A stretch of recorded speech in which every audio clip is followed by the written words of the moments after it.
দুঃসময়ে যেহেতু বিএনপির সাপোর্ট নাই, সুসময়ে বিএনপির সাহায্য নিয়ে, বিএনপির কাছ থেকে টাকা পয়সা নিয়ে বিএনপির পক্ষেই কথা বলতে হবে, এটা আমাকে দিয়ে অন্তত সম্ভব না। ইনশাআল্লাহ আল্লাহ যদি মস্তিষ্কটা যদি ঠিক রাখেন, ওইটা আল্লাহর রহমতে কোনোদিন করব না।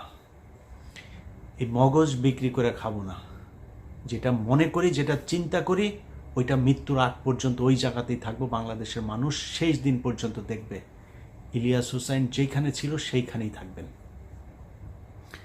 অতএব আপনারা যদি মনে করেন ভারতের পক্ষে থাকবেন, আওয়ামী লীগের পক্ষে থেকে তারপরে আপনারা রাজনীতি করবেন, 2001 থেকে 5 পর্যন্ত আসলে এত বিশাল ভালো কিছু করেন নাই। সরি, আমার একদম এইভাবে বলতে ইচ্ছা করে নাই, কিন্তু বলে ফেললাম। এত ভালো কিছু করেন নাই যে আপনাদের জন্য বাংলাদেশের মানুষ রাস্তায় নামবে। এই যে আপনার দলে এত কোটি কোটি বিএনপি করা মানুষ জীবনের ঝুঁকি নিয়েও এই আন্দোলন